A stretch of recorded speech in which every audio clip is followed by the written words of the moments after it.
Right. Welcome, everybody, to the Monday motivational call. And tonight's call is Our Love Was a Lie. So it's October 2017, and October is Domestic Violence Awareness Month.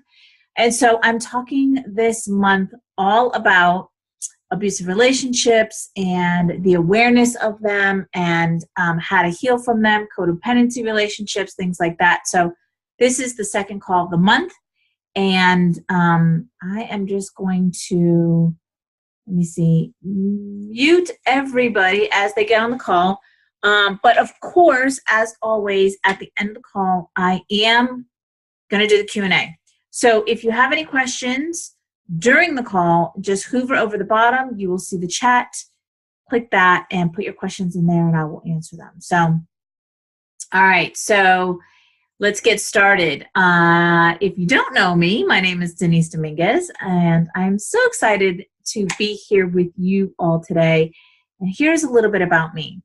I'm a speaker, coach, and best-selling author, and the most recent book that was released last October, again, on purpose, was A New Day Dawns, Breaking Up with Abuse. And I hosted a podcast for almost 2 years called It's Your Turn Radio. I help women heal their emotional wounds all over the world so that they can live a life of joy, freedom, and abundance. And I do this by having them embrace and connect with who they really are so that she can begin to experience healthy relationships, a fulfilling life, and more money in her business. Woo, woo! Who doesn't want that, right? Okay, so this call tonight is just for you. So make yourself a priority for the next 30 to 40 minutes. That means close out all your tabs on, not this one, but all the other ones on your computer. Put your cell phone on silent and just be here with me. All right, just be here and do you, okay? Hopefully you're in a relaxing place to listen to this call. I call it my sacred place. It's where I have like it's my own space, and it's my own chair, comfy. I have my energy board next to it. I have my Buddha there. And so have your glass of tea or wine or whatever next to you. Mine is water, always, because this is energy stuff that I will be doing, so I need a lot of water. So whatever.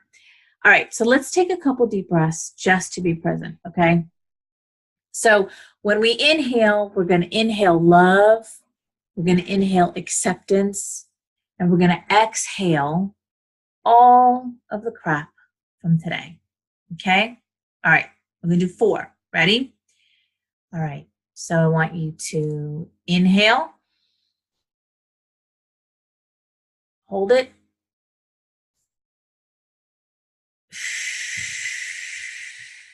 exhale all the crap, okay? All the worries, all the stress, gone.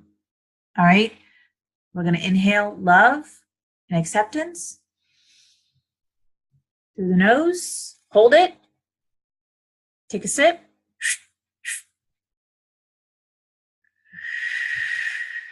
exhale all the crap, all the stress, all the negativity, let it out, let it go. Okay, 2 more. Inhale love and acceptance. Fill your belly.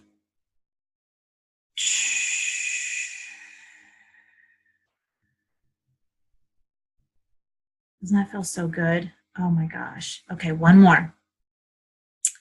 Inhale.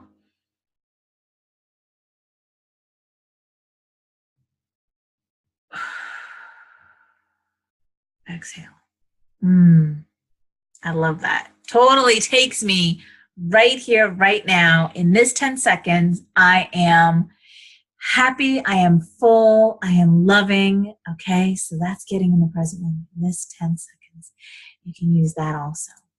Okay, so I want to go back to, I want to talk about this, Our Love Was a Lie. So I'm going to give you a little glimpse of where I was and how I started my relationship with my ex and how it took a turn and then how I ended up here.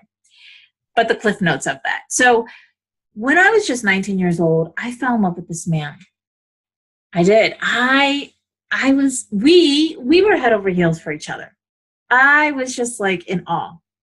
And we had so much in common. We loved the same foods, the same music. We loved spending time at the beach.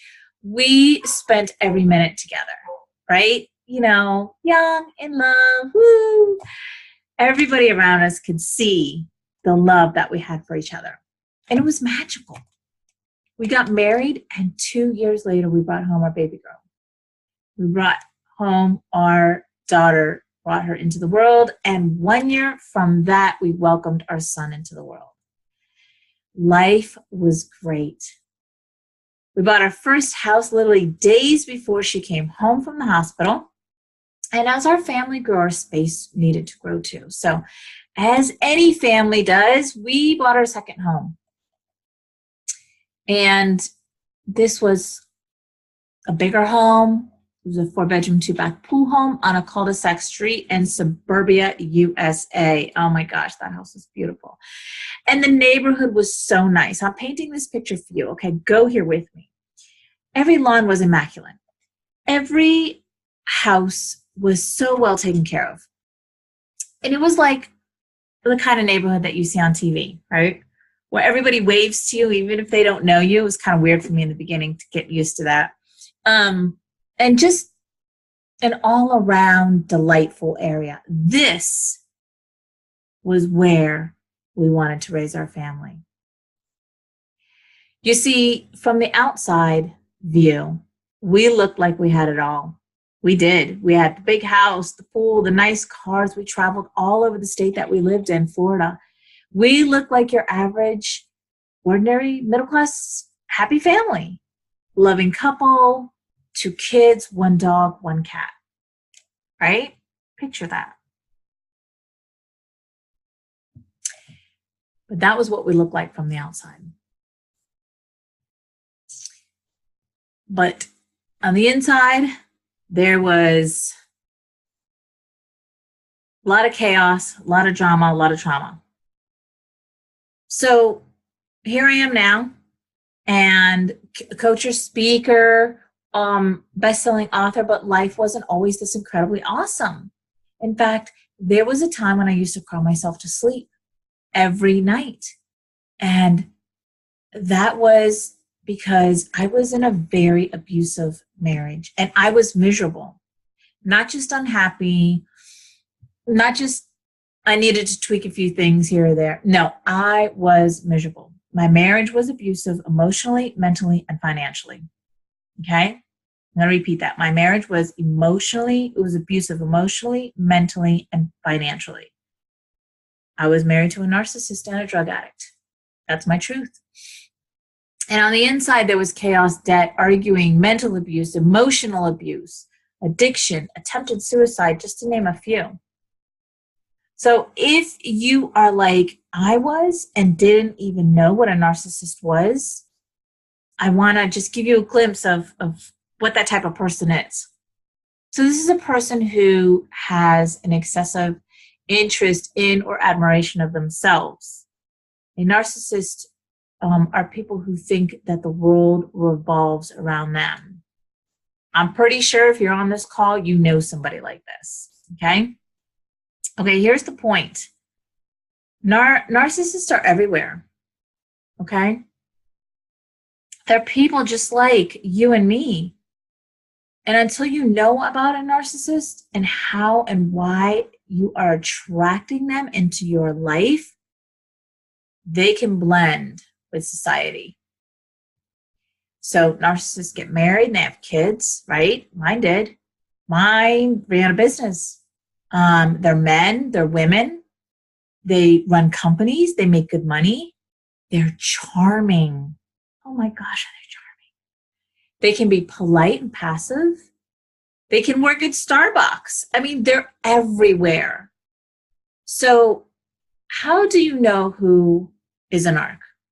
How do you know if you want to build a relationship with this person, right? These people that you meet. So I want to go into that first before we dive a little bit deeper. Okay. So I want to talk about your gut feeling and a heavy and a light energy feeling. Okay. Because we all have it. We're all energy and we all have it. So when you meet somebody, you know right away a feeling you get about this person, right? You get a feeling of, a light feeling would be like giddy, inviting, nice, and a heavy feeling would be like, ooh, or, I just don't know what it is about that person, but I'm not getting a good vibe off of them. Heavy, light. Okay? It's always there. It's always talking to you. Now, the next step for you is to trust this feeling. Trust that your gut is telling you the truth. Okay? Light is always truth. Heavy is always a lie. All right? So when you meet somebody and you get this feeling, you trust it. Okay? Narcissists love to suck the fucking energy out of you. Okay? Because it's all about them. It's all about them. So here I was thinking that I was in this to win this, right? In my marriage, building a life, building a business, building a family, a home. And when you're in it and it's getting so bad and it's getting worse and worse, you never think about how bad it's really getting, right? You're trying to hold on. You're trying to make this work. I mean, nobody wants to be married again. Nobody wants a breakup. Nobody wants to break up their family. Nobody wants to start all over again. It's scary. It sucks. And the unknown is terrifying. So we try to work things out. How many people stick out relationships and they're unhappy in that relationship for whatever reason, right? Like tons, millions, trillions. People stay in relationships all the time. And it doesn't even necessarily have to be a marriage relationship. It could be coworkers or bosses or siblings or friends or whatever. We do it because we're scared of the unknown. What's going to happen? So it wasn't until I finally had the courage to leave that I dove into the unknown, and I can tell you that the unknown is awesome, and I've flourished ever since then. But here's the thing. I was out of my relationship for 2 years before I realized, like, the trickling of the truth came to light. The trickling of who he was, and that our marriage was a lie. My life was a lie, right? I was married to somebody who told me on a daily basis that he loved me, and that wasn't true, because narcissists can't love other people because they don't even love themselves. That's the truth. They actually loathe themselves, right? So here's some big giant red flags and awarenesses. My ex and many other people, not just him, many other people, signs that people are just, when they're so self-destructive, right? Like smoking cigarettes or doing drugs or doing crazy things because they just don't give a shit. Eating like crap, taking high risks. Those are people that just don't care about themselves. And if you love yourself, you don't do those things, right? When you love yourself, you eat things that are going to make you feel good, or you do things that make you feel happy, right? You don't smoke or do drugs because you know that that's bad for you.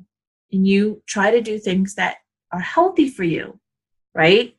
So when I got out of the breakup, when I left and the truth started trickling in, and here's the thing, I was not ready to hear the truth then. And that's okay. That's okay. I wasn't ready for it for whatever reason. You may not be ready either. Or maybe in the past you weren't ready and now you are ready. It's okay. Wherever you are in your journey, it's okay. You have to embrace this part of you and where you're at and know that you are in the right place at the right time and everything's okay. So how do you know if you want to build a relationship with this person?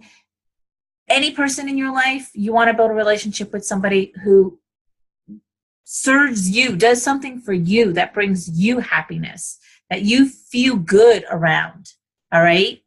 That's the person that you want to build a relationship with. Again, we're not necessarily talking about a love relationship. This could be any relationship.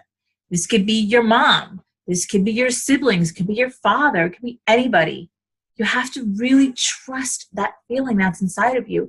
If you spend time with somebody, for example, your mom or your siblings, right? And then you leave that time that you spent with them and you're just like, that's a sign.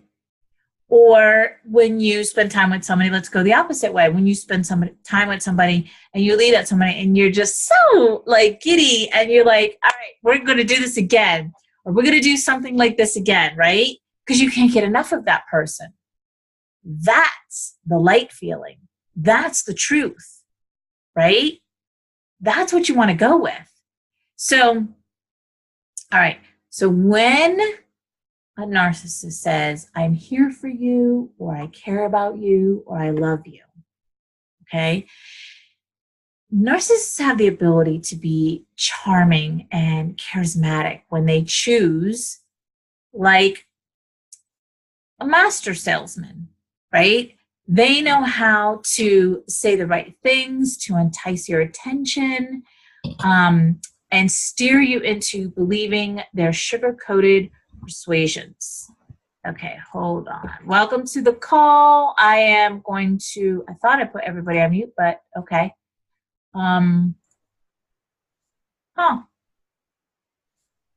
Okay, for some reason, I can't mute you, Darcy. Could you just mute yourself until the end of the call? Okay, that sounds like she did, but I'm not sure. Awesome, okay. So, in personal and or romantic relationships, narcissists are often quick to profess their admiration and attraction of you, usually without bothering to really know you as a person. I can't tell you how many times I get on the phone with a woman and she tells me that she's dating this guy and he is already wanting to marry her. And I'm like, what? Like, no. That is a huge sign. You do not want to let somebody tell you that they love you if they don't even know you. Like, what? How could you love me? You don't even know me. What's my favorite color? Like, what's my favorite meal? How could you love me? You don't even know me. So that's a huge red flag right there. In reality, the narcissists want to feel special, not because they really care about you, but because they want something from you. Sweet talk is a form of emotional manipulation, calculated and seduce and exploit. In romance, the narcissist is often more enamored with the seduction process than he or she is with you, for you represent a conquest for them. That is so true, because I specifically remember my ex always telling me, and this was his manipulation to me. We had been married for, I don't know, around 10 years. And I remember him always telling me that he loves the feeling of the beginning of a relationship. He loves the butterflies in the stomach and just the beginning part when you start a relationship with someone. And he would say that to me to manipulate me, to keep me scared, and to keep me in fear of him starting that with somebody else, right? Because of course, everything I did wasn't good enough. Of course, as a wife, I wasn't good enough. As a mom, I wasn't good enough. As whatever, I wasn't good enough. So and I remember it worked. It worked. I remember a time when he said it to me and I just broke down and cried because I was like, oh my God. There went my mind thinking, oh my God, if he finds somebody else, what am I going to do? And, I can't give him that butterfly feeling in your stomach again. I mean, we've been together for 10 years. At that point, we had 2 kids. I can't. So they are so good at manipulating you. And this is why our love was a lie.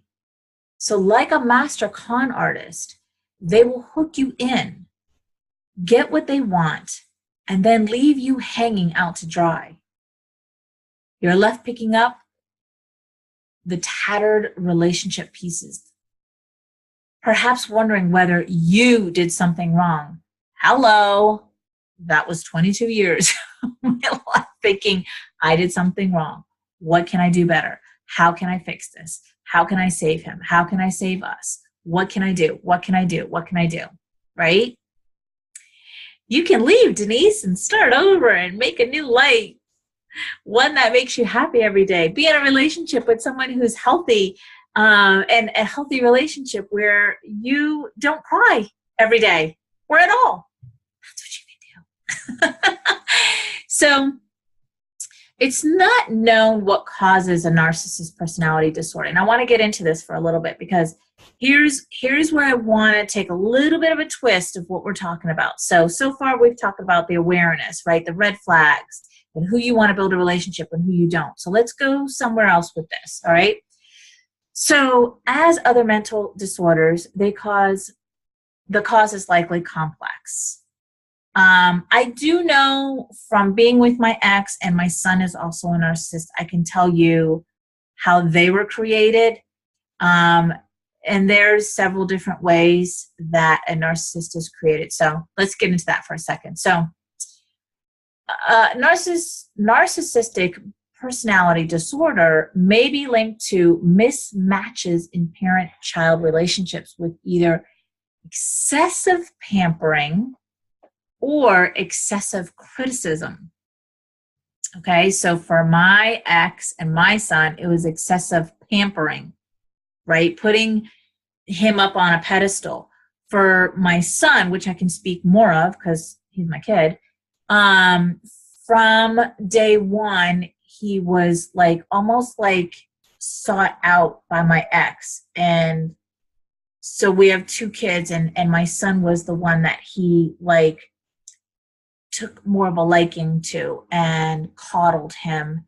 And when it came down to like punishment when they were really young, or if I yelled at my son for not taking out the garbage, it was like, don't do that to him. Just really just putting him up on a pedestal, right? Because it was okay for me to yell at our daughter when she wasn't doing her chores, or for there to be repercussions for our daughter when she didn't do what she was supposed to do. But when it came to our son, it was like, oh no, don't yell at him. You're picking on him. Why are you doing that? Which was right in front of my son. And he heard this. And so that is how our son was created into a narcissist. So I want you to really get where these people are coming from and to have empathy for them. And here's why. I want you to forgive the narcissist in your life. Take that in for a second.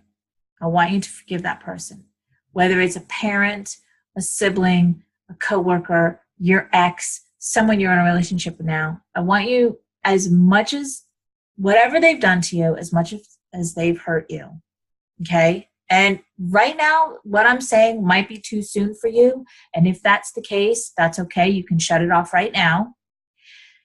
But here's the thing. When you forgive, when you see this person as who they really are, which is a little child, okay, someone who, again, was excessively pampered or excessively criticized on, when you see that person as a little child, you can relate more to how they became this person. And guess what? You and I are no different, because if the circumstances were different in our life, we would have done the same thing. Narcissists are created to protect. They did what they did to protect themselves, right? They make everything about them, because if they were extremely criticized, then yeah, they want to do something to make it about them, because it was never about them. Or if you do it on the flip side and they were excessively pampered, they're just used to that behavior of everything being about them. So have empathy for this person. View this person as a little child and forgive them, because that is for you. There's no way that you'll be able to heal yourself if you don't forgive not only you, it starts with you, of course, but people who have hurt you in your life. Again, that might be a hard pill for you to swallow right now, but I really want you to grasp what I'm saying here. This is for you. This is for you. You have to do this for you. If this is too soon, you're not ready for this, that's okay. That's okay. Shut it off. Come back when you're ready. Because I know this. At least I've planted a seed in your head, even if you're not ready. Okay? Because if somebody would have told me this when I was in my crap, I would have been like, you're nuts, woman. You're nuts. So it's okay. Forgiveness starts with you. Do you know Louise Hay? Who doesn't know Louise Hay? If you don't, Google her. She just passed away last month. But she has a book called Heal Your Life. And she talks about how she healed her own dis-ease by forgiving her parents and why that helped her heal herself.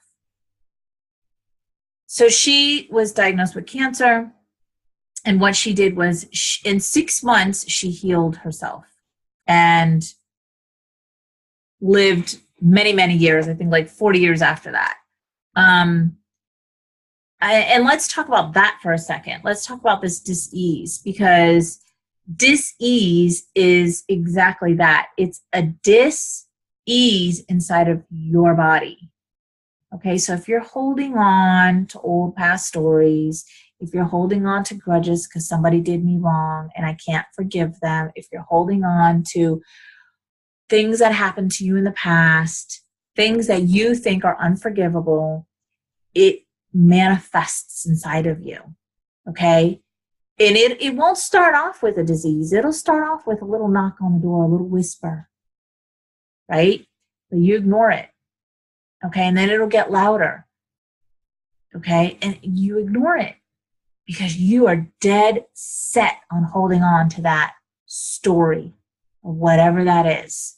You are dead set not to forgive that person because what they did to you is unforgivable. Remember, we were programmed to not forgive. We were trained to not forgive. It is in our own nature, our own authentic self to forgive. So the fact that you're not forgiving is not even who you are. Okay? So now the whisper got stronger, the knocking got harder, and you're still ignoring it. Okay? So now let's skip a few because it always starts off small and it gets bigger. It manifests itself inside of you, which would create a dis-ease, which could be anything. Aches and pains to something horrible, something, deadly.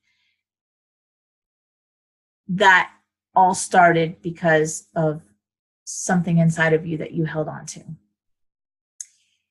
Not always, but the majority of the time. And so what you have to do to get out of that, rid of that, heal yourself is to 3 things that I always talk about. You have to trust yourself, you have to forgive yourself, and you have to love yourself.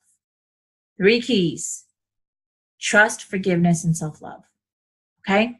So now let's switch gears for a second. Let's switch gears for a minute and let's focus on what a healthy relationship looks like, because nobody even ever showed me or told me what a healthy relationship looked like when I was in my marriage. And maybe if they had, maybe I would have been more aware of the toxic relationship that I really was in.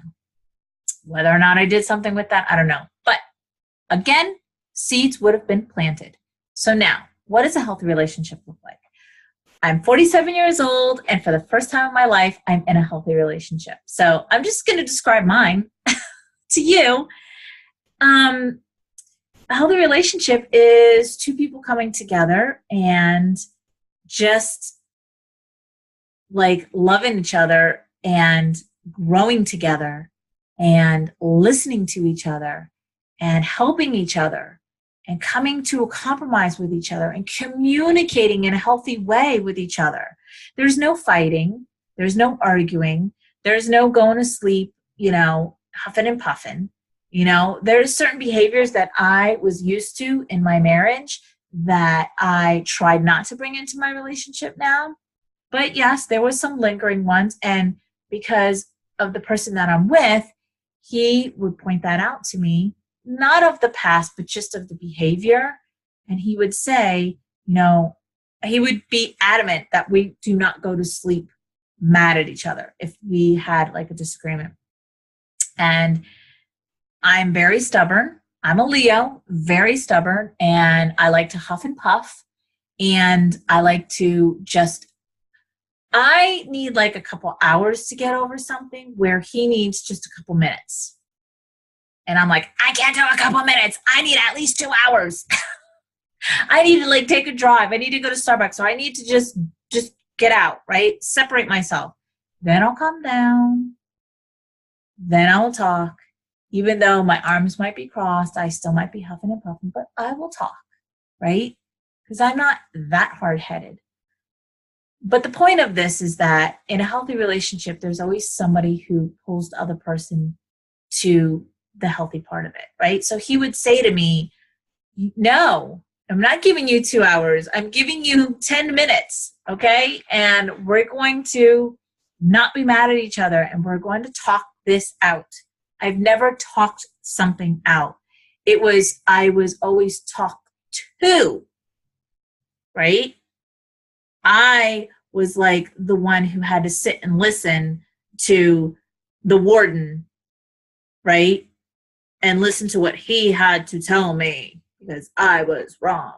I never had a conversation, a two-way conversation. So that's just a glimpse of what a healthy relationship looks like. It's really the biggest thing is growing together, right? Growing together, not apart, not being at each other's throat. No silent treatment. No, it is a constant communication in a healthy dynamic, in healthy ways, right? You do things for each other because you know that that makes the other person happy. And you listen to that other person. Here's a behavior that it trickled over into my relationship now. And that was, I could go all day without texting my guy all day. And he would always text me around lunchtime with just a cute little text. I love you, or thinking about you, or can't wait for, our dinner date or something. It could just be emojis. And I would go, and then I'd be like, oh, yeah, me too. But he would always initiate it until finally I heard him say, like, I always text you first. How come you don't text me? And so now I make it a point to text him by lunchtime. Now it's like, who could text each other first, right? By lunchtime or 2:00. And it just could be emojis. Like, I'm thinking about you. I love you. So that is just a glimpse of what a healthy relationship looks like. So if your relationship doesn't look like that, And if you're going to bed mad and you're holding on to grudges and you are pissed off at somebody, your significant other, for days, we used to go weeks in my marriage. We used to go weeks without speaking to each other. Oh my gosh, that's so unhealthy. That's so toxic. When you have 2 kids together. So I gave you the 3 healing modalities to heal yourself. Now, if you are attracting these type of people in your life, if you are in this type of relationship, or if you were in this type of relationship in the past, the only thing that you need to do is focus on you. That's the good news, right? You don't need to save anybody. You don't need to work on anybody. You need to turn all of that inside and work on you. Focus on you, healing you. There's nobody else that you need to save or that you can change. You can't change anybody. You can't. I'm sorry, you can't. But you can change you. You can make different choices for yourself, which would attract different people. When you get healthy inside, you will attract healthy people on the outside. When you start the healing process for yourself, you will attract that into your life. When you love yourself, you will attract people who will love you for who you are.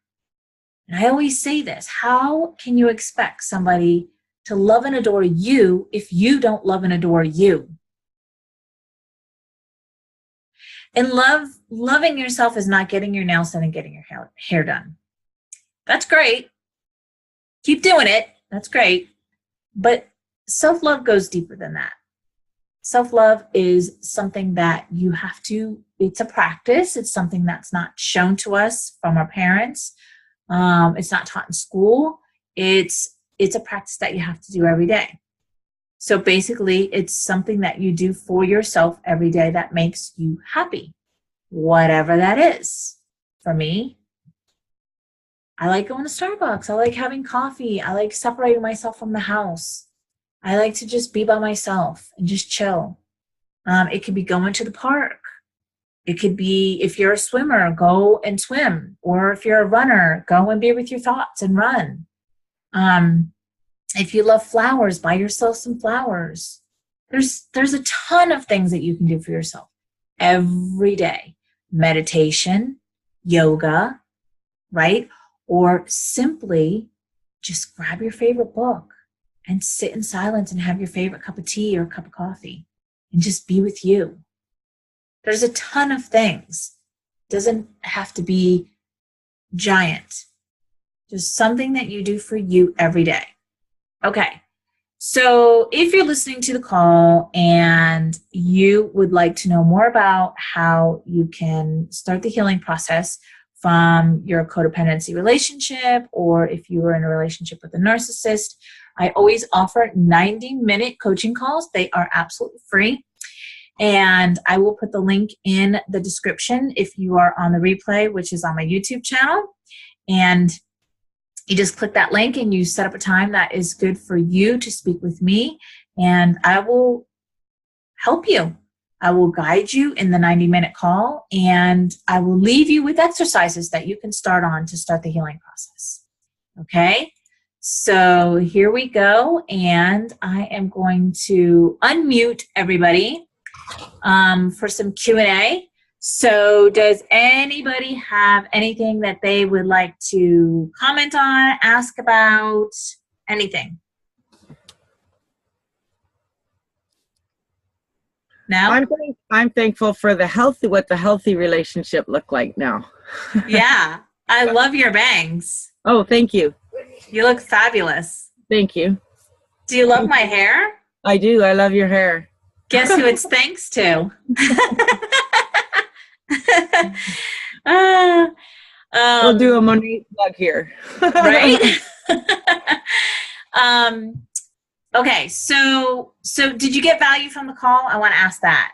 I did, and I've heard some of it before too, right? But there was still some points about that you said about the narcissist, about, trapping you, how they schmooze, I have a couple of friends that definitely, the guys who want to marry, I have one girlfriend, and the guys meet her. I'm in the room with her. We're both cute. We're both beautiful. She's a little fairy, cute little patootie. And the guys see me, and then they see her, and they go, vroom, or like, right to her.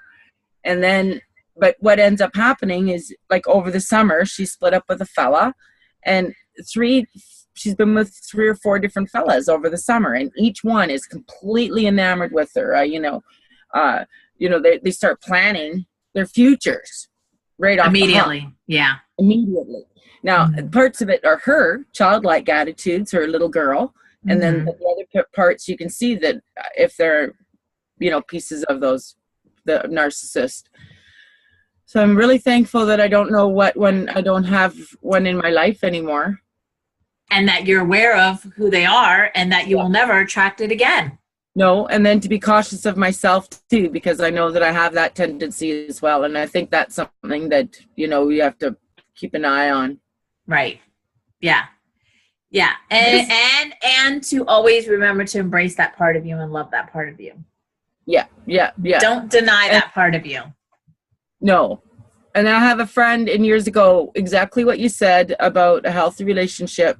She was in a very horrid relationship, and she went off, and she's a vice principal at a school now. She has her master's. And she met this fellow, and their thing was that they enjoy each other's company, and that they don't have to be together, that they like being together, and it's not a need, but it's a desire. They learn and compromise everything together. So I love it. Yeah. Awesome.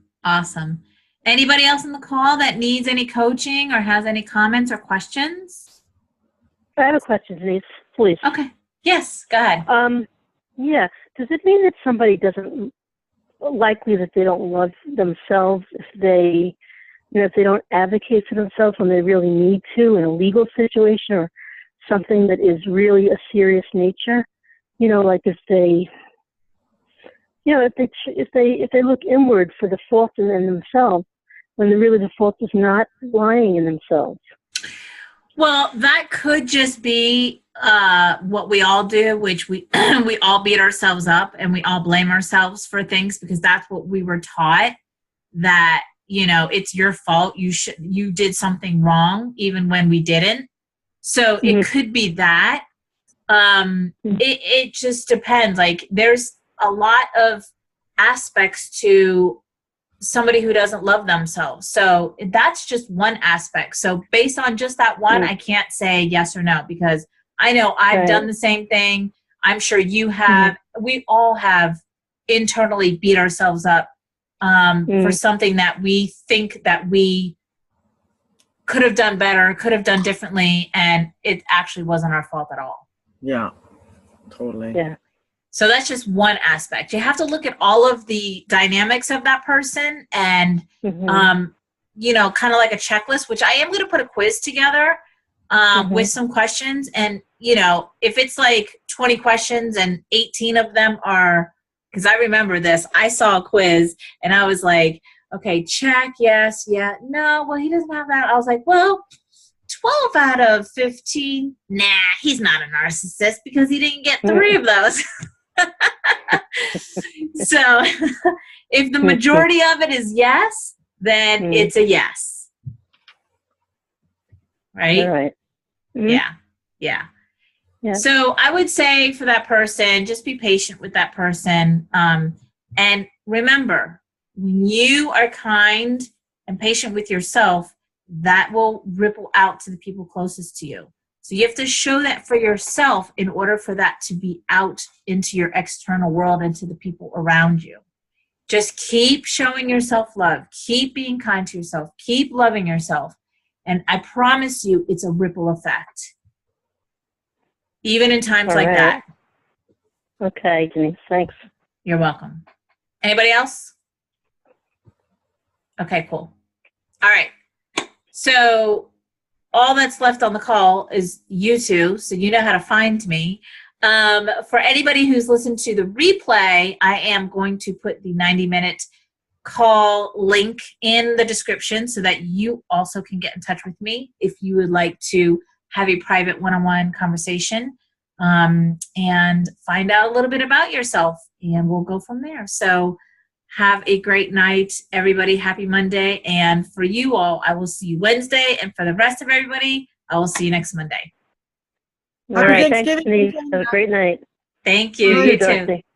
Bye. Bye.